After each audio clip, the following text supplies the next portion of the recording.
Dear listeners, welcome to Whimsy Woven Stories, where Reddit's tales come alive in mesmerizing narratives. I'm a 43-year-old man, and my wife is 40. We've been married for 16 years, and we have two children, a 14-year-old daughter and a 9-year-old son. Our journey together started off rocky, but we managed to overcome those tough years and come out stronger. We married young, and looking back, I wonder if we were a bit too idealistic, believing we could conquer any obstacle in our path. Our careers have been successful. My wife is a manager at a major advertising company, a role she's held for 3 years, while I've been in engineering for 7 years.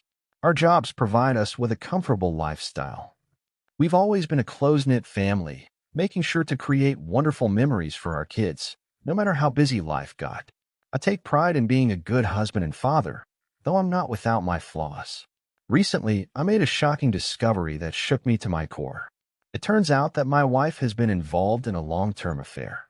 The signs were there. Over the past 2 years, she became increasingly distant, seemingly disinterested in anything I did. She started comparing me to her boss, constantly mentioning how he handled things better. She criticized my lack of initiative, especially when it came to planning romantic outings or making her feel special. Her response was often frustratingly vague. You should already know what to do.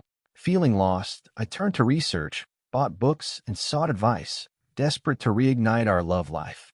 However, no matter what I attempted, it was met with lukewarm appreciation or outright disappointment. This wasn't the woman I had known for years, and I felt a growing need to fix whatever was wrong. Little did I know that it wasn't me who needed fixing. We had become close friends with her boss and his wife, bonding over shared family outings and get-togethers. Our children got along well, and it seemed like a natural friendship. Little did I know that this closeness was a cover for my wife's affair with her boss, a secret that had been hidden right under my nose. I found solace in confiding in her boss about our marital problems. He seemed like a genuinely helpful guy, and his advice gave me some hope. Little did I know that this connection would later unravel into something far more complicated. Back to the discovery. My emotional fatigue from my wife's constant demands for self-improvement or the marriage being over had taken a toll on me. It was bewildering because, until then, I had believed we had a great marriage. One fateful night, I noticed her laughing and giggling while texting someone. We were in bed together, and curiosity got the best of me. As I leaned in to take a peek, she violently pulled away, her anger palpable. She demanded to know what I was doing. I explained that I wanted to see what was so funny, and she tersely informed me that it was none of my business before retreating to the bathroom. That moment was when I began to suspect that something was amiss, although I had no concrete proof.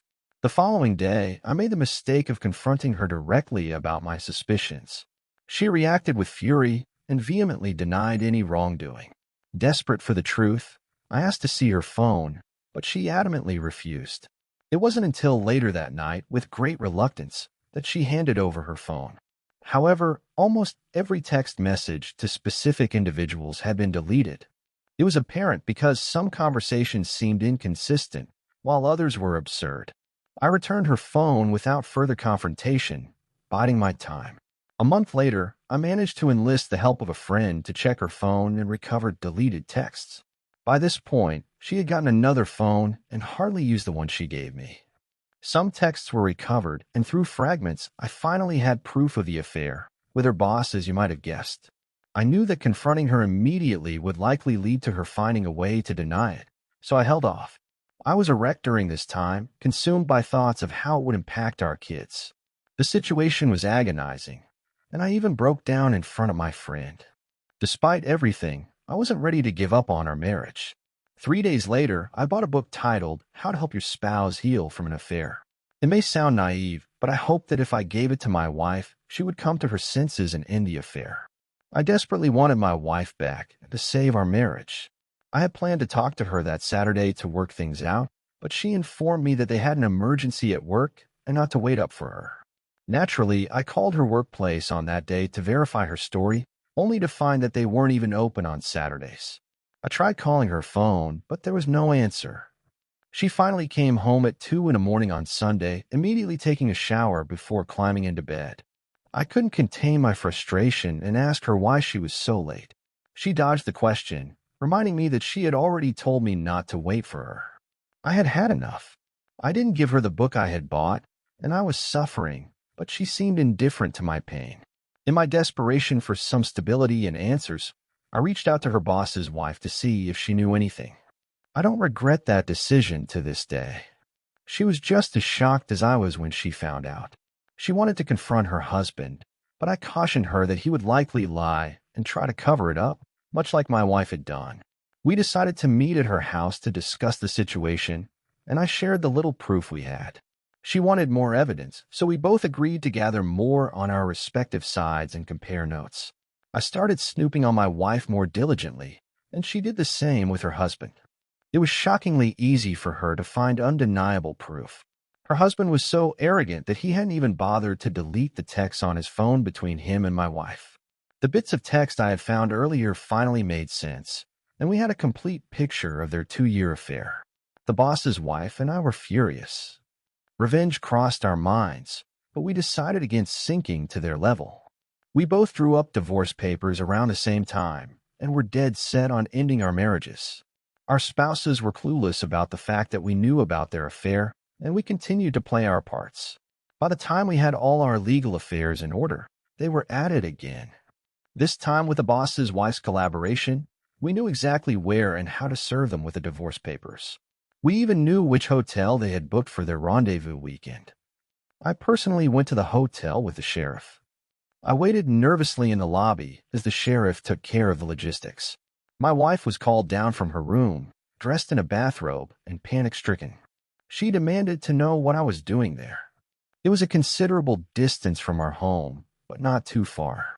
The sheriff asked for confirmation of her identity, and in her confused state, she affirmed it.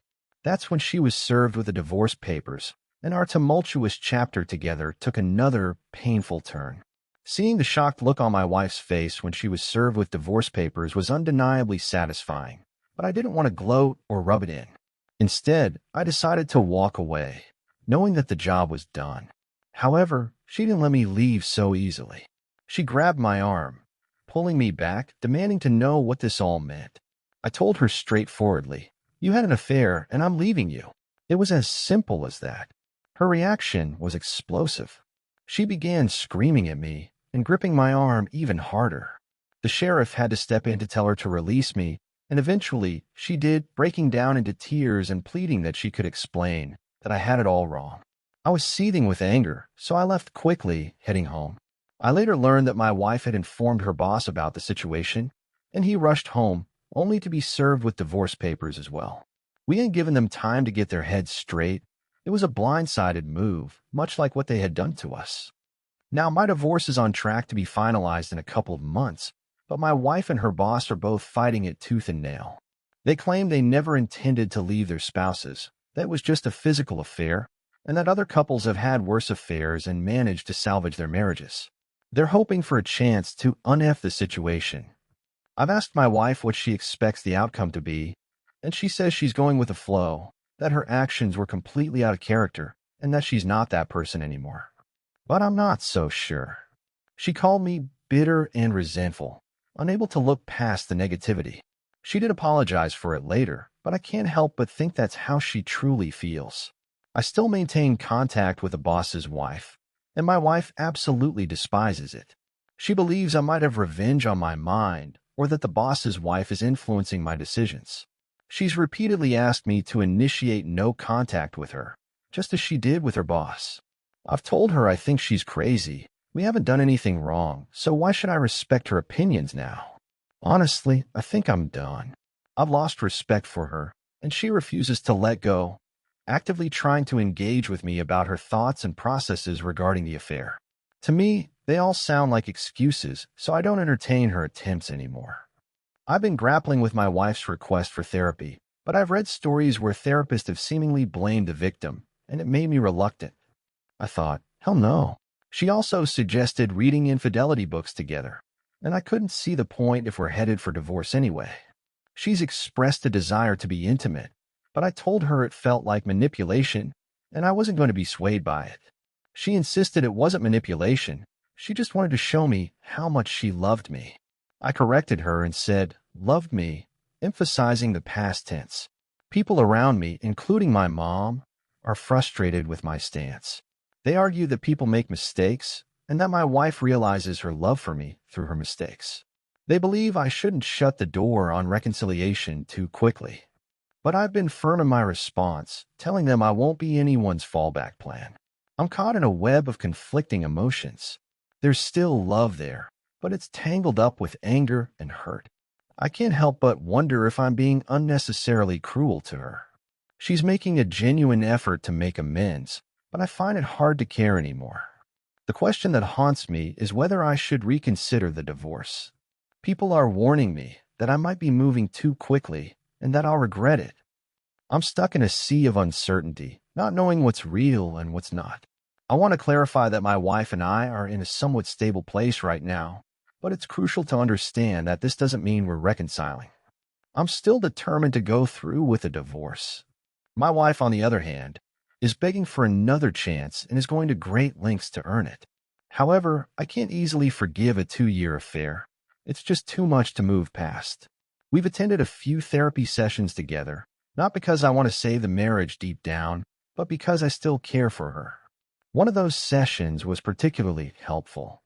It made me realize that my wife is genuinely remorseful. She hasn't handled the aftermath of her affair perfectly, but she's been making a considerable effort. The second therapy session, though, was a disaster. My wife got upset with me for continuously contacting the boss's wife, who we'll call Robin. She was afraid I might seek revenge. It was one of the angriest moments throughout this ordeal, and we argued extensively afterward because I refused to comply with her request to cut off contact with Robin. We resolved it when I promised there would be no revenge affair. While I don't owe her anything, she's still my wife until the divorce is finalized, and I want to uphold my commitments. I've continued attending a few more therapy sessions with her, not because I'm secretly hoping to salvage the marriage, but because I want to see her progress myself and, if necessary, participate in the process. It's worth noting that the therapist we've been seeing is an individual and marriage therapist. Despite our divorce proceedings, Robin is also leaving her husband, who we'll call S-Head. He's resisting the divorce just as fiercely as my wife, and we do confide in each other on those difficult days. However, I want to emphasize that there's no affair happening between us. We're just on friendly terms. Robin is a strong and independent woman who doesn't tolerate any nonsense. My kids are doing okay. They understand that our divorce doesn't mean we love them any less. While they don't want the divorce, they comprehend why it's necessary for us, and we've discussed it with them in an age-appropriate manner. My wife no longer works at the advertisement company where the affair took place. She resigned shortly after I served her with divorce papers. According to her, she's had no contact with S-Head and reached out to online forums for advice on saving the marriage. I spent some time reading stories here, and initially, I couldn't fathom why people stayed with adulterers. However, seeing my wife's efforts to become a better person, I understand the temptation. She's not a monster. She's just flawed and made terrible choices from which she's learning to grow. My wife has offered me everything under the sun for a second chance, even proposing a postnuptial agreement. Strangely, I wasn't entirely opposed to it, but it would be a long road for me to even consider it as a possibility. She seems genuinely willing, but I'm not convinced it would benefit either of us in the end. A significant part of me wants this divorce as a fleeting sense of justice. It's the only justice I can achieve without stooping to the level of an adulterer. Lastly, my mom and I have reconciled after I revealed more details about my wife's affair. Now she's absolutely furious with my wife, having learned the full extent of what transpired. My wife's fear of a revenge affair has become a significant source of tension between us. It's clear that she's deeply insecure, especially when she compares herself to Robin, who is younger, successful, and attractive. This insecurity leads her to worry that I might seek revenge by cheating on her, a notion that I find both infuriating and hypocritical. It's baffling to me that she can lecture me about the two wrongs don't make a right principle when she herself had an affair. While she's not entirely wrong in her concern, I have no intention of following through with such revenge. Her paranoia about it only adds to the frustration. Whenever I plan to visit Robin, my wife's emotions go haywire. She oscillates between extreme sadness and extreme clinginess. It's become a pattern where she throws herself at me, likely to ensure that I won't cheat on her in return. I've rejected her advances each time, which only seems to exacerbate the situation. It's bewildering how cheaters can be so selfish, only focused on their own pain while the betrayed have to navigate the wreckage left behind. Despite our impending divorce, our kids still maintain their friendships. I make sure never to visit Robin without our kids, but my wife continues to think that I'm capable of being as heartless as she was and taking any opportunity to engage with Robin romantically. It's honestly laughable. As for S-Head, he's living the consequences of his actions, begging Robin to take him back from the holiday home. I can't deny that seeing him suffer brings me some satisfaction. He hasn't tried to threaten me, likely aware of the leverage I have over him because of my continued contact with his wife. He's allowed to visit his kids whenever he wants, but he intentionally schedules those visits when he knows I won't be around. Currently, my wife has become extremely apologetic and has been showering me with affection. However, I've been brushing off her attempts at reconciliation because I'm not in a good place emotionally. We have a therapy session scheduled today, and I'm contemplating unloading all the pain and hurt I've had to endure due to her actions. The rage inside me is becoming overwhelming, and I'm not sure how much longer I can contain it. I've come to a profound realization about my marriage and my worth as a person. For years, I felt like I had wasted precious time on a woman who seemed to devalue me. Despite the wonderful kids and cherished memories we created together, I now understand that I deserve better. My wife's betrayal and the way she treated me when she found someone else's attention were hurtful and demeaning. She invested her energy elsewhere, and it took me a long time to accept that I deserved more than that. Now she's desperately trying to keep me in her life. She's putting effort into us, something she didn't do before. She's become adventurous in bed, something we lacked previously. I'm realizing how much I missed out on. I'm also aware of the explicit nature of her texts with the other man, and it pains me to think about the extent of their intimacy. She's giving me space, being supportive, and respecting my boundaries. She treats me like a king now, something I wish she had done before, but I had to remove her from the pedestal she was on. She's transparent and brutally honest, even when it's difficult for her or could upset me. I can see the shame and regret in her face daily. It's hard for me to accept that I still feel the need to reject her despite her efforts. I sometimes hate myself for it, but it feels necessary. People have told me that she's remorseful, and many relationships survive long-term affairs, even come out stronger. They've urged me to consider a future together and see the positive aspects of her change. But my answer remains the same. I will not accept disrespect. While I may have been willing to consider reconciliation in the early stages, I've since awakened to the reality that it's not the right path for me. I'm going to enjoy this Christmas with my entire family, and then I'll move on from my wife. I've decided to stop listening to the excuses I created in my head to rationalize staying in a relationship that no longer serves me. I'm moving forward and letting go entirely of the idea of being with her. We will not be dating again or given another chance. We're over for good. I want her to find happiness, but I now realize it won't be with me. Today, I made a call to Robin and extended an invitation for dinner after the holidays as a gesture of gratitude for her unwavering support during my lowest moments. She graciously accepted, and I couldn't be more appreciative. Our bond has been a lifeline for me throughout this challenging journey, and I feel compelled to express my thanks. I want to make it crystal clear that this dinner invitation isn't part of some elaborate plan or hidden agenda. My emotions have been a tumultuous whirlwind, and the thought of pursuing another romantic relationship hasn't even crossed my mind. As far as I'm concerned, it's just dinner, nothing more, unless both of us feel otherwise. As the divorce proceedings draw closer to completion, I'm starting to recognize that I have options. Robin has been a supportive presence throughout, and while I'm not actively seeking a new relationship, the possibility is there. Now, as for S-Head, I couldn't care less about him. My focus has shifted away from him and towards my own well-being and future. I've come to the conclusion that I may not want to get married again. The whole concept of marriage has started to seem like a questionable institution to me. I apologize if my outlook comes across as cynical. It's just a reflection of my current state of mind. I've invested my best years in a marriage that didn't yield the returns I'd hoped for, and it's left me feeling somewhat disillusioned. This completes the arc of my emotional journey, from initial doubt to frustration and anger, and now to a growing willingness to move on and explore new possibilities beyond my current relationship. The separation from my wife became official almost 3 weeks ago, and those initial days were incredibly tough. I grieved as if I had lost a loved one, and the realization of the spectacular failure of my marriage hit me hard. It was perhaps the hardest I've cried since the day I discovered the affair in the first place. I also felt a lot of anger during this time, and it was undoubtedly one of the lowest points in my life.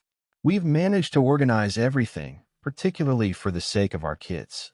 She has moved out of the house, and I'm in the process of buying out her share of it. She now lives in an apartment, which is a significant downgrade for her, and it seems to be affecting her emotionally.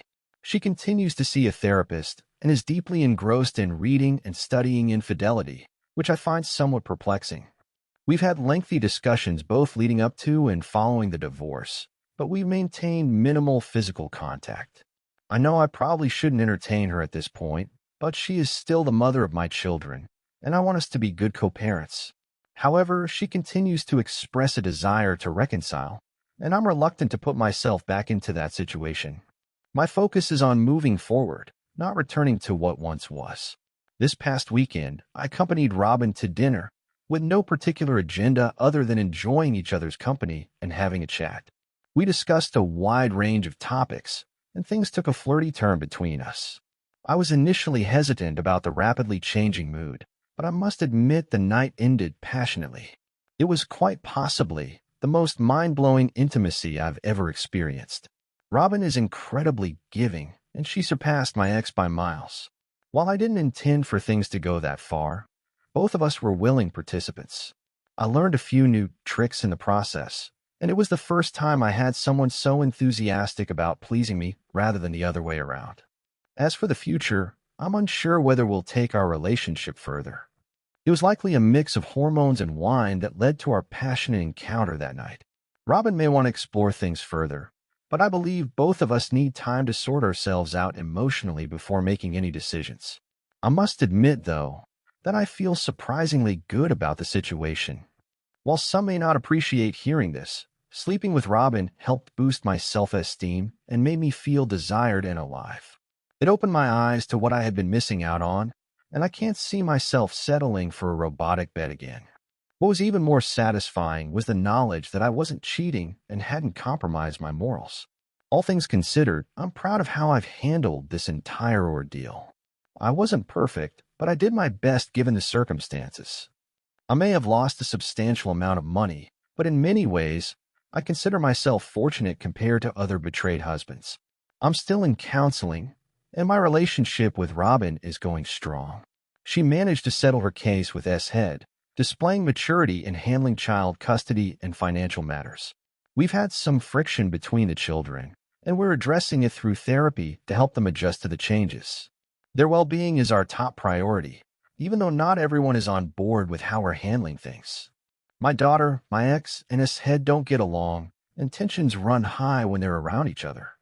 My ex still hopes for a second chance and seems frustrated that Robin is in the picture, clouding my judgment. It's baffling how my ex's behavior changed after I moved on, and I'm genuinely concerned about her actions. She tried something at a 4th of July party, and while I shut it down, it wasn't firm enough. I didn't anticipate that my ex would be so persistent, and it's becoming increasingly clear that she wants to come back into my life. Robin is getting tired of dealing with my ex's antics as well. It's worth mentioning that my ex harbors a deep-seated hatred for Robin. I treated my ex better than anyone else in my life, but she treated me poorly. It's puzzling how she's now trying to grab my attention after I moved on. I'm not sure if I should be angry about it, but at least I can say that I've found happiness and closure. There are still a few loose ends to tie up, like getting my daughter on board with my new relationship, but overall, I'm free from my ex and content in my relationship with Robin. As for my ex and S-Head, it's somewhat amusing that they're blaming each other when they should be looking in the mirror, as they were the ones who chose to cheat and carry this weight. In closing, this journey has been filled with unexpected twists and turns, heartache, and newfound hope. I've learned that life can be incredibly complex, and people's actions often defy logic. Through it all, I've chosen to prioritize my own well-being and happiness, and I'm beginning to see the light at the end of the tunnel. As I move forward with Robin by my side, I cherish the lessons learned, the strength gained, and the love that has found its way into my life once more. The future remains uncertain, but I'm ready to embrace it with an open heart and the hope of brighter days ahead. Thank you for listening. Please share your opinion about this story in comment section. Also make sure to like and subscribe to the channel.